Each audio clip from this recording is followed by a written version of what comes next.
мына нәрсені түсінбей тұрып, сіздің жетістікке жету ықтималдылығыңыз өте төмен. Генри Форд ең алғашқы конвейерный линия ойлап тапқан адам. Барынша аз энергиямен көбірек өнім өндіру, көбірек нәтиже алу. Просто офистің санын көбейтіп жібереміз, сотрудникті көбейтіп жібереміз. Міндеттеме мен табыстың ортасында бізде үлкен айырмашылық пайда болатын болса, бұл масштабирование. Өнімімізді қымбатырақ сата аламыз ба, мысалы 5-10%-ға. То есть бір показательге әсер ете ме? Жоқ, етпейді. Онда біз не үшін ол шешімді қабылдаймыз? Сәлем, менің оқырманым. Бұл менің YouTube-тағы бір қызық форматтағы селф-подкастым, яғни өзім сіздерге әртүрлі тақырыптардағы идеялармен, тұжырымдамалармен бір бөліссем деген ойым бар. Сондықтан басталмай тұрып қолда кетіңіздер, міндетті түрде лайк, подписка и досыңызға жіберіп қойсаңыз, вообще күшті болады. Бүгін мынаны айтқым келеді. Мына нәрсені түсінбей тұрып, сіздің жетістікке жету ықтималдылығыңыз өте төмен. Мына нәрсе дегеніміз не? Тиімділік заңдылығы. Соңғы 1-2 жыл қатты көзім жеткен нәрсе. Өзім физик болғандықтан бұны бұрыннан зерттейтінбіз, бірақ физиканың көзқарасымен ғана қарайтынбыз. Сөйтсек, бұл тек қана физиканың көзқарасында емес, бүкіл нарық, бүкіл технология, бүкіл шешімдер, бүкіл орг структура, компания барлығы осы заңдылықпен ойланады екен. Ол заңдылық тиімділік заңдылығы деп аталады. Закон эффективности. Яғни табиғатның ұстанатын бір ғана заңдылығы бар. Тиімділік. Ол тиімді болса табиғатта қалады, тиімді болмаса ол табиғатта қалмайды, выживать етпейді. Мысалы, динозаврлар неге жоқ деген сөздің өзіне тиімділік заңдылығы жауап береді. Себебі қазіргі қоршаған орта олардың өмір сүруіне уже тиімсіз болып қалды. Сол жақтан бері келатқан ең тиімді бір өкілдер, ол крокодилдар да, олар тасбақалар, бұлар өте бейімделгіш, сондай дене бітімдері, пішіндері бір өте эффективный жануарлар. Сондықтан олар 300 миллионға жуық жыл өмір сүріп келе жатыр. Тура сол секілді нарықта ең ұзақ өмір сүретін нәрсе ол ең тиімді шешімдер. Неге? Көлік бензинмен жүреді десек те, осы жерден осы тиімділік заңдылығын қарастырсақ болады. Себебі әзірге химиялық элементтерден энергияны механикалық энергияға аударудың ең оңай жолы, ең тиімді жолы әзірге ол двигатель внутреннего сгорания болып тұр. Двигатель болып тұр. Ол жерде пайдалы әсер коэффициенті қателеспесем бір 15% ба, 20% ба сондай, яғни маяқтағы бүкіл энергияның тек 20% ғана механикалық энергияға айналады, жол жүреді, бірақ соның өзі нарықтағы қазірге ең тиімді шешім болып тұр. Вообще кеңес берем, өздеріңізге әрқашан бір жаңа открытие ашқан кезде оның анықтамасын іздеуге кеңес берем. Закон эффективности дегеніміз не деп анықтамасын іздеңіздер, тұжырымдамалардан өткізіңіздер. Себебі сіздің ойыңыздағы түсінік пен оның шынайы анықтамасының ортасында айырмашылық болуы мүмкін. Неге Ford әлемдегі ең үлкен машина шығаратын компания дегеннің өзіне де осы тиімділік жауап береді. Яғни Генри Форд ең алғашқы конвейерный линия ойлап тапқан адам. Сол арқылы көлікті өндірудің тиімділігі артып кетті. Неге Япония десек, олардың ұстанатын күнделікті ұстанымдары, яғни кайдзен дегеннің өзі тиімділікке бағытталған. Барынша аз энергиямен көбірек өнім өндіру, көбірек нәтиже алу деген көзқараспен қараймыз. Енді осыны бизнесқа немесе жеке дамуға алып келсек, масштабқа шығамыз дейміз да, тиімділікті ұмытып кетеміз. Просто офистің санын көбейтіп жібереміз, сотрудникті көбейтіп жібереміз, таргеттегі жарнаманы көбейтіп жіберуіміз мүмкін. И как будто ақша көбейген секілді сезім болады. Бірақ зерттеп қарасақ, жаңағыдай финтаблицаға қарасақ, біздің масштабировать етуіміз тиімсіз масштабировать ету екен. Себебі адам көбейген сайын адамдардың жіберетін адами факторларды қатар көбейеді екен. Бюджетті көбейткен сайын оның клиенттің бағасы да қатар көбейеді екен. Яғни бұл тиімсіз масштабировать ету жолдар екен. Бір сөзбен айтқанда біз табыспен бірге проблеманы да қосып масштабировать етіп жатырмыз. Ал енді масштаб дегеніміз не? Міндеттеме сол деңгейінде қалып, табысымыз көтерілсе, міндеттеме мен табыстың ортасында бізде үлкен айырмашылық пайда болатын болса, бұл масштабирование. Бір сөзбен айтқанда, 3 сотрудникпен 200 миллион жасасаңыз, бұрын сіз 10 сотрудникпен 20 миллион жасап жүріп, кейін 3 сотрудникпен 200 миллион жасасаңыз, бұл бір масштабированиядағы тиімді шешім деп қарауға болатын шығар. Енді тиімді шешімдерді қалай шығарамыз? Именно кәсіптегі тиімді шешімдерді қалай шығаруға болады деген бір көзқарасқа тоқталсақ. Мен өзім мынандай бір тұжырымдамаларға келдім. Біз ең соңында шешім арқылы іс-әрекетке көшеміз, іс-әрекет арқылы нәтиже аламыз. Сонда біздің басты нәрсеміз ол шешім екен. Сонда біз шешімнің тиімділігіне мән беретін болсақ, іс-әрекеттің тиімділігі мен нәтиженің тиімділігі міндетті түрде артын қуалап жетіп алады екен. Енді шешім қабылдаудың тиімділігін қалай арттырамыз деп мен соңғы уақытта көп ойландым. Өзіме мынандай бір заңдылықтарды байқадым. Көп адам шешім шығарған кезде эмоционалды шешім шығарады, травмообслуживающий шешім шығарады, оны қазір түсіндіремін, неоцифрованный шешім шығарады. И сол шешімнің нәтижесі де сондай болып жатады да.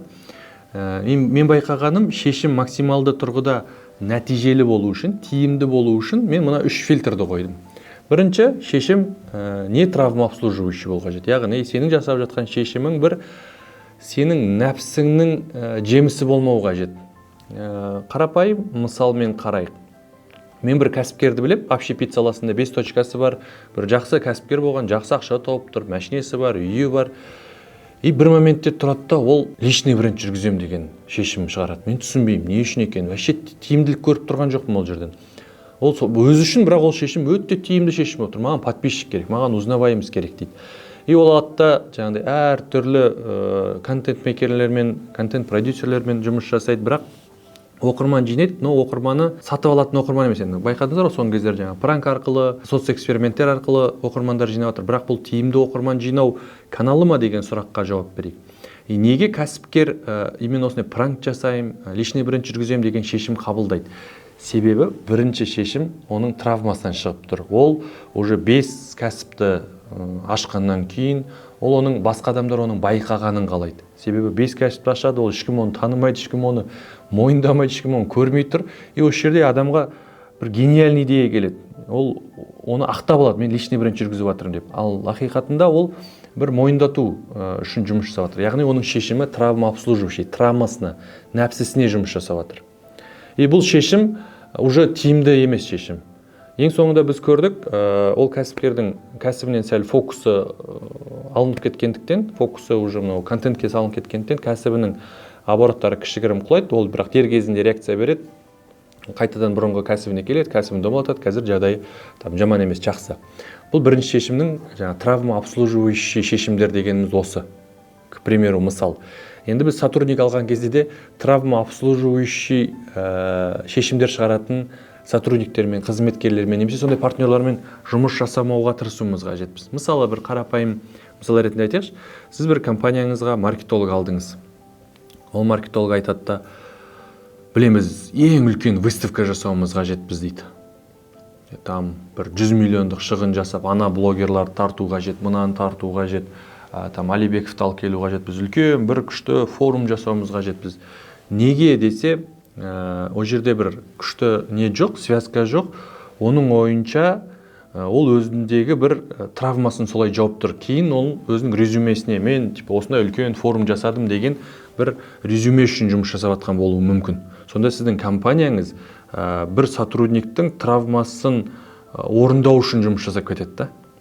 Бұл травмообслуживающий решениялардың нәтижесі. Бұл жерде тиімділік жоқ. Сондықтан сіз всегда сұрақ қойып отыруыңыз қажетсіз. Бұны жасауымызда қандай тиімділікті арттырамыз біз? Қандай показательдерді арттырамыз? Екінші фильтр сіздің тиімділігіңізді арттыратын. Не эмоциональный решение дейді, яғни эмоцияға берілмей шешім қабылдау. Дәл қазір мен шешім қабылдайын деп тұрған кезде мен өзімді қалай сезініп тұрмын деген сұрақ қоямын. Эйфорический мастықта шығармын. Эйфорический жаңағыдай бір күшті бір эйфорияда тұрмын. Немесе апатический состояниеда тұрып шешім қабылдап жатқан шығармын. И ол шешімнің тиімділігіне бірден әсер етеді. Себебі ол жақта эмоция бар. Эмоция бар жерде біз сразу объективностьтен кетіп қаламыз. Сондықтан көбіне шешімді түнде қабылдамауға кеңес беремін. Байқадыңыздар ма? Бізде өмірімізді өзгертетін шешімдер түнде келеді, таңертең жоқ болып кетеді. Өмірімізді өзгертеміз дейміз, түнде тұрып бір кітап оқып, бірдеңе қылып, негізі ол вообще шешім емес. Негізі ол сол моменттегі сіздің белгілі бір гормоныңыздың сізге берген реакциясы. Мысалы мелатонин гормонын уақытылы ұйқыға жұмсамасақ, ол өте күшті күш береді. Ол күштің кесірінен сіз әлемді жаулайтын секілді сізде бір сезім пайда болады да, сіз шешімнің бәрін қабылдап тастайсыз жүрді. Болды, ертеңнен бастап 50 бет кітап оқимын, таңертең 10 километр жүгіремін, күніне 10 килограммнан тастаймын деген секілді бір мүмкін емес шешімдер шығарып тастаймыз да, ертесіне соның салдарымен күресіп отырамыз. Яғни тиімділікті арттырудың екінші маңызды фильтрі ол неэмоциональный шешімдер қабылдау. Енді үшінші ең маңызды нәрсе бұл оцифровочный шешімдер қабылдау. Оцифровочный шешімдер дегеніміз не? Яғни бір цифрға негізделген шешім болу қажет. Жаңағы личный брендтің де немесе үлкен форумның да несін осы тұрғыдан қарайтын болсақ, личный бренд не үшін жүргізіп жатсың, қандай цифралар бар десек, бұл оцифровочный шешімде өтпей қалатын еді негізі. Мысалы, сен жарайды, қазір соцэкспериментпен 20 мың адам жинап алдың. Оны қалай монетизация жасай аласың кейін? Ол жерде ешқандай дейтін болса, оны жасаудың бір мән мағынасы жоқ та. Немесе біз мынандай форум жасап 100 миллион теңге шығын шығарып жатырмыз. Хорошо. Қандай показателіміз осыдан кейін артуы мүмкін? Хотя бы гипотеза деңгейінде. Біздің нарықтағы рейтингіміз көтеріле ма? Өнімімізді қымбатырақ сата аламыз ба? Мысалы 5-10%-ға. То есть бір показательге әсер ете ма? Жоқ, етпейді. Онда біз не үшін ол шешімді қабылдаймыз? Шешімдеріңіздің тиімділігін арттыру үшін осы үш фильтрдің негізінен қарасаңыз болады. Тиімділік заңдылығы дегеніміз осы, тиімділік заңдылығындағы жаңағыдай бір кәсіпкер үшін маңызды қағида ол шешім шығару болатын болса, онда осы үш фильтрді бір негіз ретінде қараңыздар, тестілеңіздер, кері байланысқа маған комментарийға жазыңыздар, пайдалы болса. Мен осындай алгоритм деген подкасттар желісін түсіріп бастадым. Бұл жерде өзімнің бір осындай заңдылықтармен, осындай бір ойлармен бөліскім келеді. Мұны не үшін жасап жатырмын десем, сіздердің жетістікке жету жолындағы, немесе қаржылай жетістікке жету жолындағы іс-әрекеттеріңіздің тиімділігін арттыру болып табылады. Яғни бүкіл алгоритм подкаст жобасы сіздің тиімділігіңіз үшін жұмыс жасаймыз. Біз алдағы тиімділігіңізді арттыратын өте көп тақырыптар жазып қойдым. Мысалы, мақсатқа жеткің келсе, мына 5 нәрсені ешкімге айтпа дейді. Ол да бір тиімділікті арттырудың бір себебі. Бай адамдар жасамайтын, бірақ кедей адам күнде жасайтын 6 әдет дейді. Бұл да бір сіздің тиімділігіңізді арттыру. Яғни мен осындай подкасттар, селф-подкасттар түсіргім келіп тұр. Сізбен сұхбаттасып, бір өзімнің тұжырымдамаларымен, принциптермен бөлісу мақсатына жасалған формат. Егер бұл форматты жалғастырғыңыз келсе, маған міндетті түрде сіздерден кері байланыс керек. Сондықтан лайк, комментарий, бөлісу бұл келесі подкастта шығудың ықтималдылығын, эффективностін арттырады. Алғашқы видео подкастымыз осы. Сіздерге ұнады деген ойдамын. Олай болса сіздерді келесі видео подкастта күтем. Осы жерде соңына дейін көрген адамдарға мен бір күшті ұсынысым бар.